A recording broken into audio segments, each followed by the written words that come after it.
Hajime,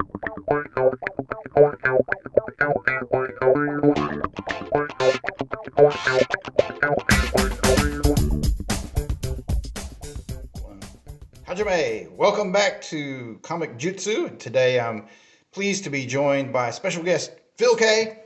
What's going on, Comic-Jutsu fans? Or citizens or denizens or however one identifies oneself in the Comic Book Dojo. They are doing well, I would Students. hope. Yes.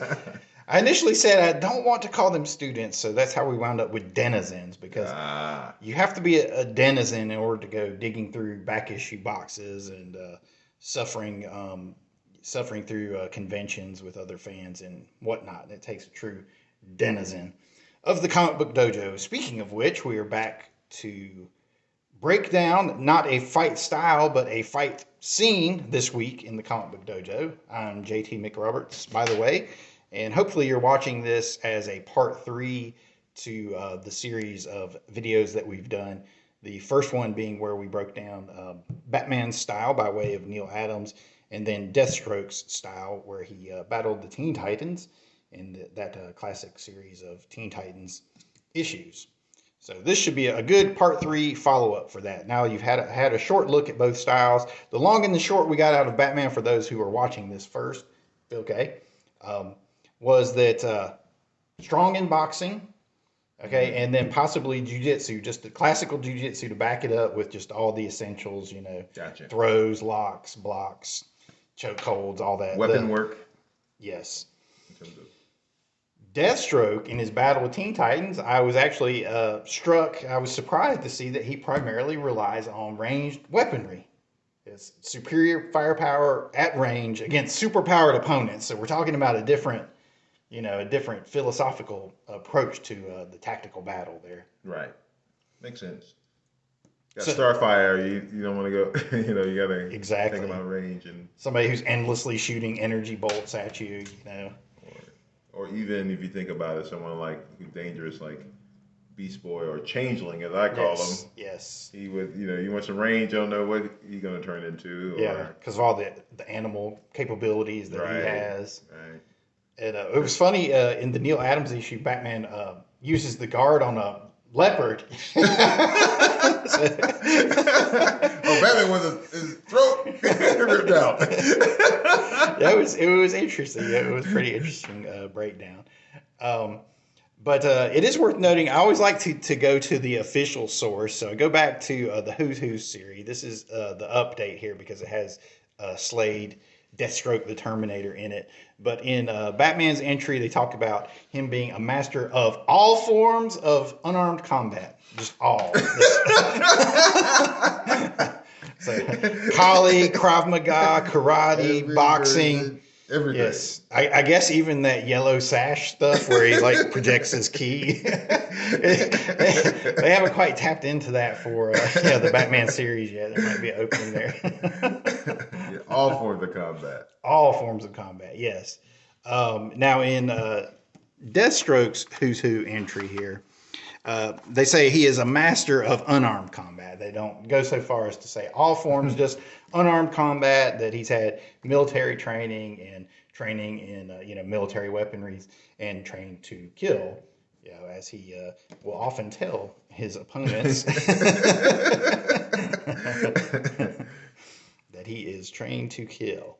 But also physically, the Terminator has a one-up on Batman, because Batman, although he is an exceptional super athlete, like we're talking, NFL linebacker, Olympic level. Yeah, they were saying exactly.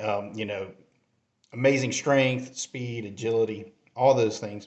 Terminator, the little experiment that he went through actually pushed his physical capabilities beyond human. So he's kind of in that low-level superhuman. Yeah, exactly. Range. So in game terms, you roughly max out the human strength around 800 pounds, and then the next one up from that is like 1 ton. So I see Terminator as being in kind of that 1 ton range. The one thing about Who's Who, if I remember correctly, they really didn't define it like in the the Marvel Universe handbooks, specifically back Not then, as specifically. Like he could lift 800 pounds. He could press 1,000 pounds. They just wouldn't give you that concrete definition of breakdown of their abilities. That's one of the reasons I didn't really like it as much as I like the Marvel. I like how they gave us, Colossus can lift 70 tons. Exactly. They didn't really do that in Who's Who. And that is a lot. That's due primarily in part to Mark Grunwald, who was in charge of Who's Who. Okay. And he made a point to try to crystallize everyone's abilities. Okay. And actually, he had blowback in Marvel because the writers were saying, well, you've said everything they can do. We can't, we can't go beyond that. I want to do this or I want to do that. Okay. And they're saying we're being limited now. So actually, he got blowback for that. And then when they released the Who's Who update series, they kind of scaled back the descriptions a little bit. Okay. You notice the pages, they went from having like 2 and 3 page spreads to just like 1 page for the majority of them because they kind of pulled it back just a little bit on that hard definition. Yeah, Marvel did that too. Marvel did that also now. Yes. Did I say Who's Who? I meant Marvel Universe. Yeah, exactly. Now they use like the bar graphs and you know what I mean? Or we have we're recording the Wolverine issue today too, so I have the Marvel Universe with me here for Wolverine. But yeah, they would really define everything, and with Who's Who, they left it a little bit up to the imagination. But yeah, I liked it being defined in a hard way as well. You mean you have to do something interesting with his abilities, and you can always enhance certain things. I mean, in terms of define it more, give more specifics. But I used to, as a reader, I love knowing, this person can actually leap 15 feet. Exactly. Or, that kind of thing. Exactly, and it's interesting to note that those old Marvel Universe books were developed almost concurrent with the Marvel Superheroes role-playing game developed by TSR, the creators of Dungeons and Dragons, and Gamma World, and Star Frontiers, and all those classes. Marvel Superheroes was their superhero game, at the time. So they basically took the Who's Who and they translated those into game stats. So you had the Who's Who kind of define it, and then they said, okay, well, let's translate this into... You mean Marvel Universe? Into game stats. Yeah, I keep saying Who's Who because I'm looking at Who's Who, darn it. But yes, Marvel Universe. Thanks for catching me there, Phil K. Of Marvel Universe. If our citizens are following along on the Super Bingo Comic-Jutsu card, there you can mark a space for that. That was a mistake. So there you go. And Deathstroke was one of those unique heroes who actually would defeat or beat up the heroes. He would win. So when he showed up, it was a good chance he actually would win. That was kind of his gimmick. He was like a Roddy Piper of DC supervillains almost. Piper would not lose. He would tell you proudly his shoulders were never pinned. Me,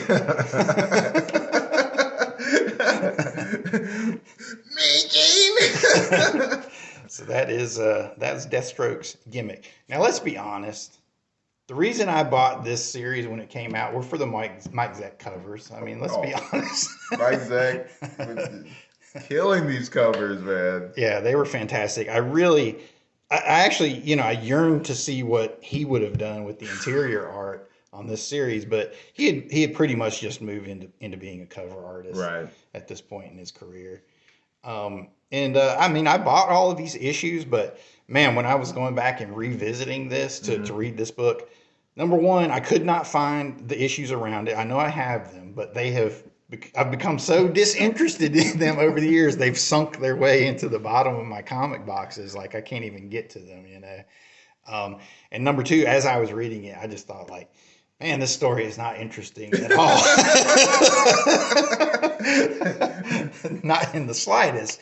But the other major reason to buy this, aside from the Mike Zeck art, is because you get to see Deathstroke square off with Batman, which is one of those rare occurrences. This was their first encounter with each other, wasn't it? I believe so. I don't recall one before that one.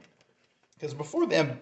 They've met a few times since, but now it's kind of watered down. And they even had one issue that Batman beat him off panel, and I was like, come on. That old trick. Huh? What is that all about? Compared to one, I can't remember the story where it took he and Robin and Nightwing to take him down. All three, it was off panel, but then it was all three of them. And then the next thing you saw the Slade cuff, but it was all three. So it took a Robin, Nightwing, and Batman, all three. That's a cheat to do it off panel, though. I mean, if you're gonna have all three of them, at least work it out. Right. Show how they outsmarted him or something. But he's hard to outsmart. I mean, his brain works. Yeah, tactical genius and an assassin and all of his military training and whatnot, and then you add on top of that the superhuman ability because he had to keep up with. You had Nightwing as the skilled fighter and acrobat, and then you had Cyborg, with super strength, reactions, all of his technical weaponry and high tech gadgets that he had. Starfire with the endless energy bolts, and she's strong. She's way stronger than normal human. She's probably strong. I don't know how strong she is, but she's superhumanly strong. She's probably between that 1 ton and 10 ton range. 10 ton is where you get to Spider-Man. Right. You see that kind of scaling up to there. So she's probably in that 1 ton range would be my guess. I always saw Deathstroke as the DC version of the assassin version of Captain America. The experiment. Mm-hmm. But he used a bunch of different weapons, willing to kill. So he's a mercenary with a code. Mm-hmm. No women, no children. That's very important. That gives him some depth. And it's worth noting that this series was written by Marv Wolfman, co-creator of Deathstroke the Terminator. Though I always thought that was kind of a clunky title, and it kind of confused me. So I thought the Terminator was someone else and Deathstroke was someone else. I didn't expect them to be... Yeah, because back then they used to call him, some people call him Deathstroke, some people call him the Terminator. And then when the movie The Terminator came out by James Cameron, they kind of dropped the Terminator because that, so such a part of pop culture that they're like, oh, it's gonna be confusing. And then so they dropped that and just call him Deathstroke. And then they pretty much just dropped Deathstroke and call him Slade. Which is cool. Slade. That's one syllable. Wilson. Yeah. Wilson, over here, Wilson. That's my Batman. That's a good Batman. It's a Slade is a good macho 1 syllable name. It sounds like an action hero. Slade, like it'd be the name of Schwarzenegger's Commando. And the inspiration for Deadpool. Oh yes, yeah. Wade Deadpool. Yes, Wade Wilson. They cleverly named Wade Wilson. Deadpool. Deathstroke. Rob Liefeld has to be I don't know. He's got to be a genius. I mean, to get away with that, and he has to just walk around his mansion, and just laugh and laugh and laugh. Put Deathstroke together with Spider-Man. Pretty much. Give him a slash of Wolverine. and to get away with that, yeah, man, that's crazy. But anyway, back to Marv Wolfman. So, of course, he understands the character of Deathstroke, and this series was a chance for him to expand upon it. Though the character always had layers, like he was introduced with sons and all these backstories and plots, and that was really one of the attractive features of the Teen Titans. And a wife who shot him in the eye. Got that Elektra, Frank Miller type love that kills you going on there. Because he had a code, and his son, who had a beautiful singing voice, had...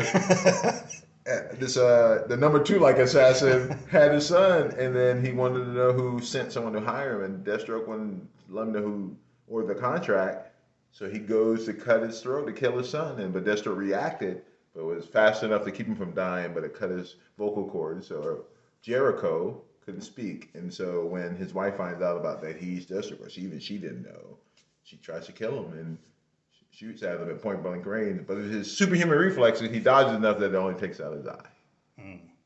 That's some pathos right there. And the whole point of Deathstroke was he's so good that he doesn't mind that his opponents know that he only has one eye. Yeah, that's pretty intense because it seemed like you would just be able to catch him with a left hook already in close. But nope. His senses are enhanced.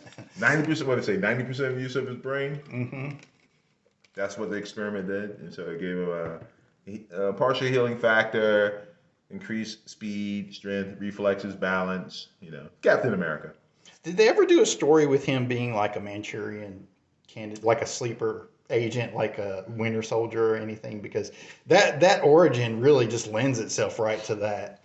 I don't think that. I haven't read everything up to today. but I don't think they ever did anything with him with Manchurian Candidate. The thing is, when he got his abilities, he faked it was basically the original story, if I remember correctly. It was supposed to have been a serum that would counteract True Serum. Yes. And that's the original. You do remember correctly, yeah. Yes, because I read that in Who's Who today.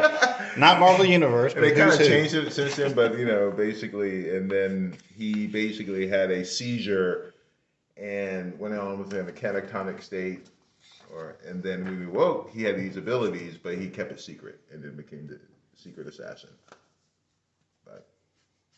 But so there you go. There's my pitch to DC. Now, if any of you citizens steal it, I will knock on your door, and you don't want to know what's going to happen next. But anyway, so of course Wolfman understands the voice of Deathstroke, but he writes a pretty darn good Batman for the most part. I really liked his Batman. That was one thing I noted about the Batman Comic Book Dojo episode was that Denny O'Neil's dialogue was woo.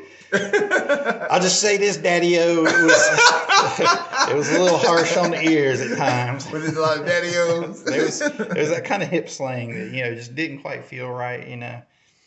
It's like that. It's like that meme, that GIF of Steve Buscemi where he's dressed up like the skateboarder and he's like, "Hey, what's up, my fellow teenagers?" It kind of felt like that. Yeah, there's a nice ad for the Batman versus Predator. It looks like Kubert. Yeah, one of the Kuberts, Andy. Yeah, okay. I always like both of them. Okay, no offense to Steve Irwin, but his art is not sexy in this. I mean, it's not. It's very basic. I mean, it's good. The perspective is good. All the anatomy is correct and everything, but it's just not spectacular, and it's really kind of a letdown from the cover, from the sizzle of Mike Zeck, and then you flip it open, and even this choice in the opening page is just it's just a boring composition. I mean, it's okay. You've got Batman, reflected in Gordon's eyes, but that in the hands of Frank Miller, this would have a little bit more artifice to it, and it would just look much more appealing, and it's just not here. I do want to briefly mention. I don't want to talk about the story too much because, like I said, it was not interesting. But it's interesting that Marv Wolfman uses this trick of going from one voice and then having a transition, almost what we call the Alan Moore transition, but it's really kind of a riff on Citizen Kane transitions. Okay. Where it'll go from one person like saying banana to you see a picture of a banana in the next scene, and they use that to transition, that kind of thing. And here he's mirroring these captions here with what's being said. So he'll say such and such frightens me, and then here Gordon is saying it scares me and I don't mind admitting it. So I thought for using that once was okay, but that's how he uses the transitions between scenes almost through the entire book. Okay. And it's actually kind of cornball after a while. I mean, he's kind of having fun with it. I mean, I guess, if you're writing for 12-year-olds, it's okay. But what 12-year-old wants to read about the mob and stuff like that? I mean, so he should be aiming for, a slightly more sophisticated audience. Yeah. So again, like I said, the artwork, it's not spectacular. It's functional. And maybe this is, a reflection of the inker, because like we noted when talking about John Byrne on Iron Fist, his first issue looks like this. Right. It doesn't have that John Byrne pizzazz to it, at all. And sometimes that just comes down to the inker. I do like this. This is kind of a carryover from the Neil Adams era of showing Batman working out, which was obvious influence on Frank Miller. Ding, ding, ding. Boom. With his work on Daredevil and, of course, Batman and whatnot. So Batman's working out, and he's talking in an earpiece. So this is great, talking in an earpiece to Dick Grayson, of course. Now, this is hilarious. I'm like, what is Dick Grayson wearing? He's got he's standing around in his tighty-whities talking on the phone, but no, I guess those are his Speedos, or he's been working out or something. But circus acrobat, Yeah, so he wears his little sexy shorts while he's. Well, Dick Grayson is also the himbo, and the character that a lot of the ladies and and they always will do in a Nightwing book. They supposedly do a butt shot. Oh, okay. So I don't know if that would be reverse. I guess so. But in the modern day, they always kind of do a butt shot. That's his himbo. There's not a whole lot going on down here in the junk department either. So it must have been cold that day. Now, was Jericho dead at this point? They've got the little black armband hanging over the picture. He did get killed at one point. Yeah. So I think so. I think it was in. This was right when he had died. Right. Again, you see this transition here in the dialogue. I'm not going to point it out every time, but where you see Wintergreen talking to this woman here. That's his. Is this? Yes. This is his ex-wife. This is the one that shot him, right? Yes. Adeline. I'm trying to remember. Go by memory. I don't remember. I haven't changed my mind about him, and I won't help you find him. And you turn the page, and he says, and the caption box continues her dialogue, right, which is a weird thing to do. He can rot in hell for all I care. So then we cut to Slade. Barker, you can rot in hell for all I care. That's what I mean by his cornball. It seemed cool on the first page, the first time he did it. But then it's like, what? Are we going to do this every time? It's a little bit too postmodern. And actually, his wife actually taught Deathstroke combat. She was the combat instructor of his troop. She was, really? Yes, in the original origin. No wonder he married her. Okay. Because I've always said, like, that's my code. I have like a male himbo Red Sonja code that a woman has to defeat me in combat before you marry her. Before I marry her. You must be stronger than me. Guess I'm gonna have to go date Cyborg.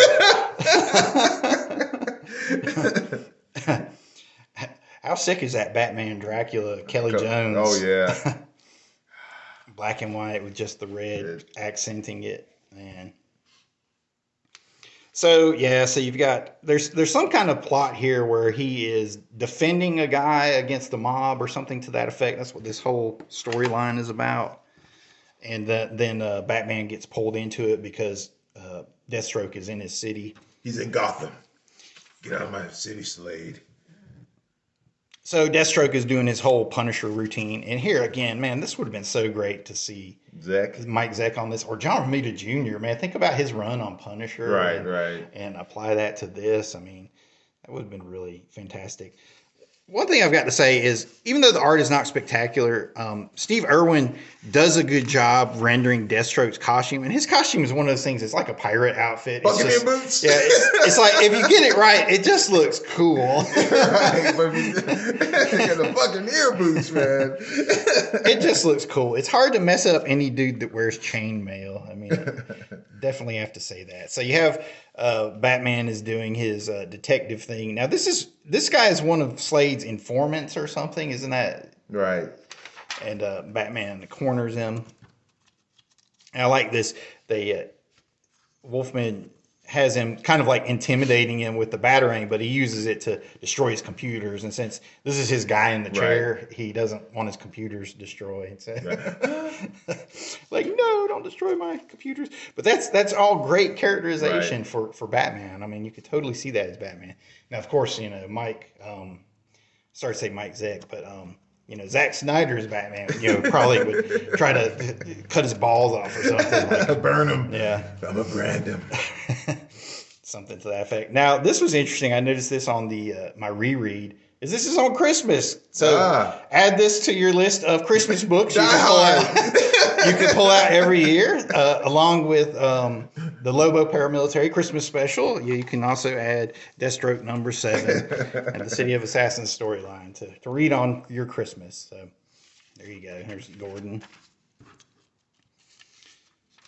So, like I said, the story itself is not really very interesting, but let's talk about this power battle staff. That is what they call it in the Who's Who.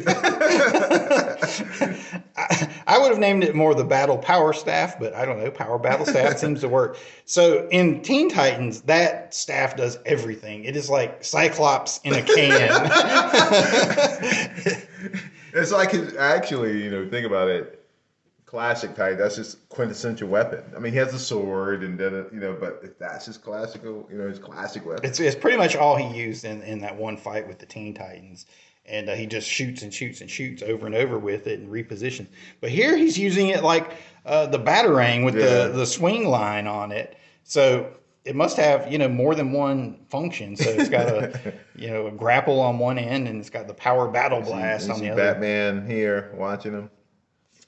as the two are getting closer and closer. So I do like the way that is written. It has kind of a very noir feel to it. You know, if he just toned down some of the corniness a little bit, it would have been so much better.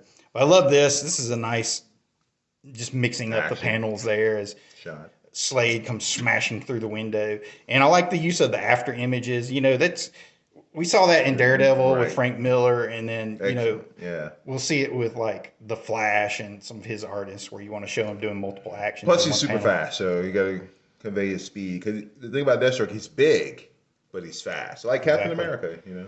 Exactly. He might even be like stronger and faster than Captain America. He can at least, probably stronger.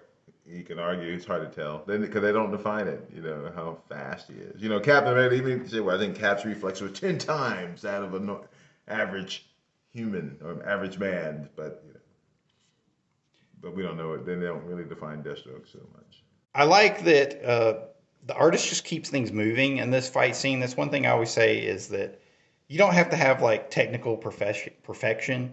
You want to find the dramatic essence of the fight scene itself. You know, one of the things I like to say about the Marvel comics were that if the fight scenes are dynamic enough, you know, people will believe them. Just go over the top with it. So Irwin keeps things moving enough here to just keep it interesting. You know, you see Deathstroke just blasting across the page here, dodging bullets, making kicks, leaping, doing more kicks. You know, just keeps everything moving. More kicks. I mean, that's a lot of kicks. Most guys would be like tired after all that, but. You know, he goes and goes and goes. There's a nice Lee-Field uppercut right there. Using that the vertical panel there to accentuate the uppercut. Punches.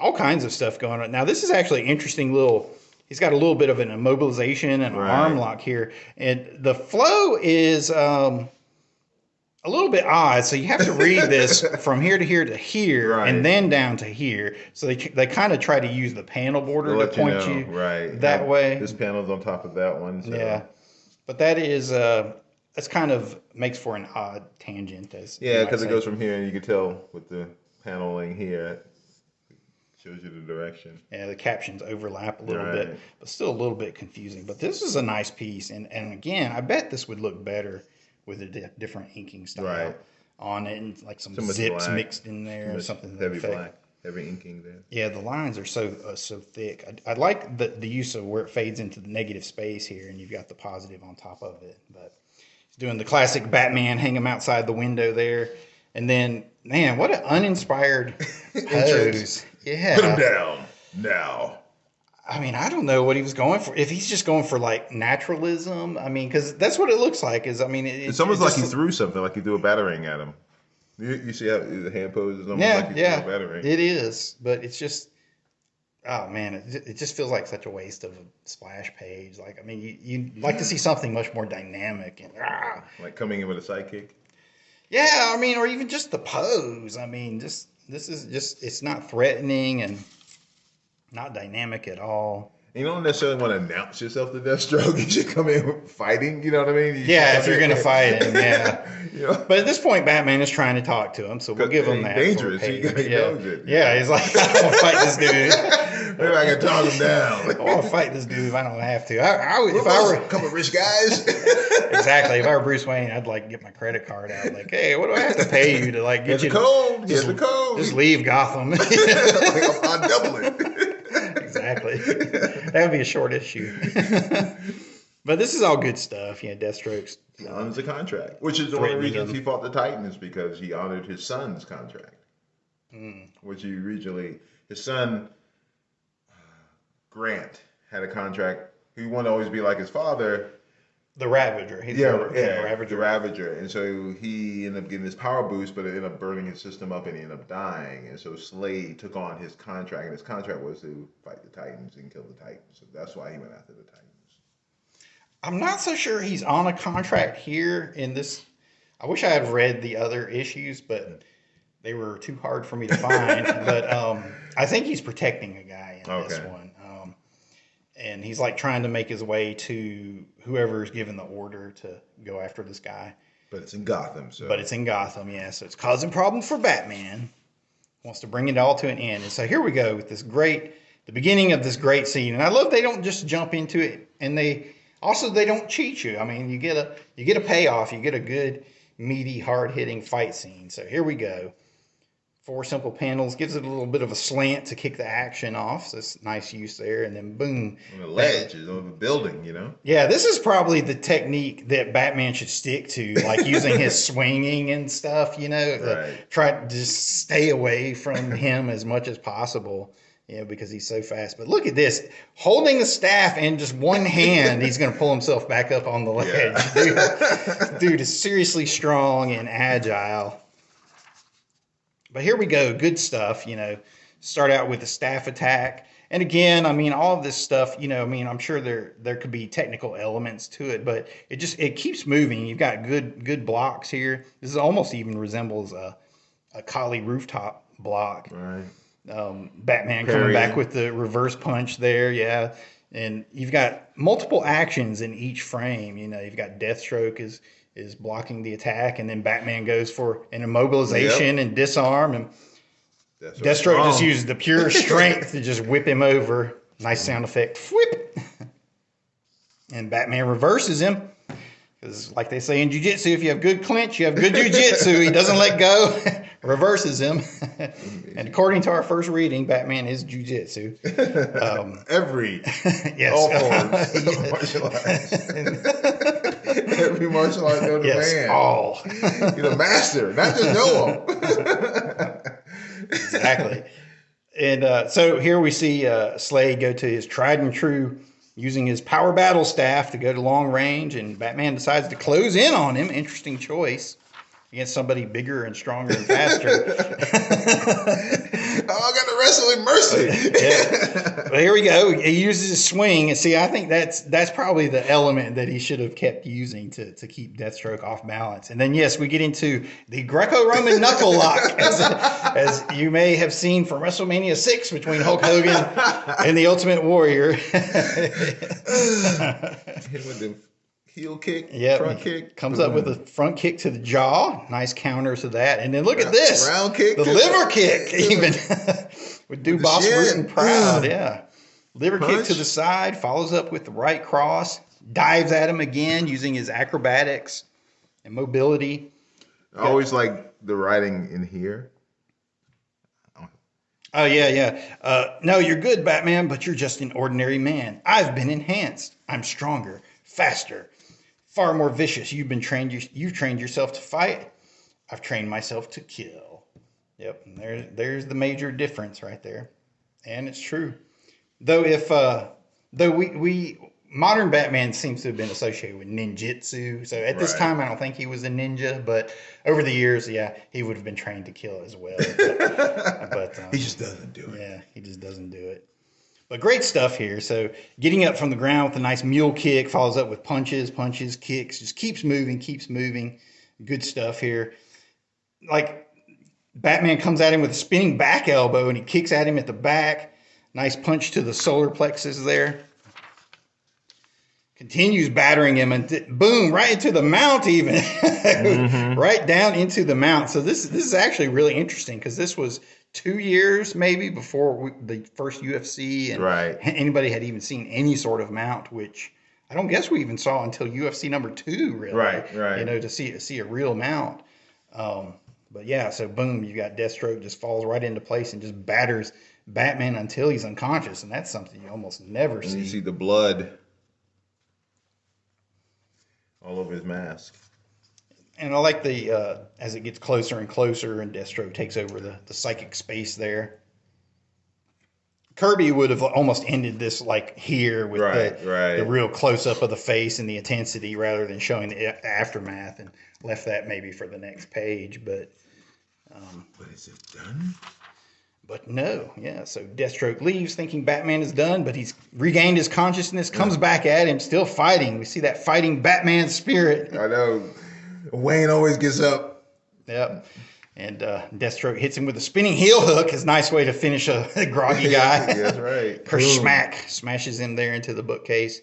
And there you go. You have the end of that particular fight. And like I was saying, I don't even remember how the rest of this series went. If they fought again, yeah, they did. They fight. They end up fighting again, basically almost to a draw, and then they just kind of separated in the next issue. So Deathstroke is holding his arms like, "Oh my goodness," and then Batman is still coming at him, and so forth. But that was in terms of the two issues, this was the better of the two fights. Yeah, it's definitely a classic to me. And one that I keep in my boxes of like just good single issues and fun, matchups. Yeah, fun matchups, fun fight scenes. Here we see the second half of the Batman Predator Prey ad here. Hunted or Hunter? By Andy Kubert. Good stuff. And The Last Boy Scout on the back. Not a great movie. Had its moments. But it was fun. But yeah. So there you go. Classic matchup. If I get out of this, I'm going to dance a jig. That's a line from it. And that was the one that also introduced us to Halle Berry dancing in, yes. Well, in the I heard club, of right? a body double. Oh. Why have to ruin the illusion, man? Like she was a stripper. Shattered my illusions. Man. Well, there you go. That's our breakdown of issue 7 of Deathstroke the Terminator. So yeah, fun fight there between Slade and our caped Crusader. And so look forward to more of these exciting superhuman super fight matchups. And I remember reading it, breaking down the characters. That technically how a straight up fight would go, I would think, between him and Batman, unless Batman used a different type of weapon. He needs something to even the odds, like batarangs. Sonic. Yeah. So, something going on to kind of... A lot of batarangs. Yeah. Well, you could just knock those out so fast. No, but you hit him with one. The first one is razors. The next one explodes, and the last one is smoke. You got to mix them up. Yeah, you got. He needs weapons for a Slade. Or that sonic shark repellent that he keeps on his belt. It would be cool if that just worked on everybody. Like Nimrod did on Juggernaut and Sonic. Yeah. I saw you X-Men fans. Can you remember that one? So there we go, Phil K. So tell people where they can find you here on the interwebs. On Twitter, you can look up Fatjitsu at FATJITSU.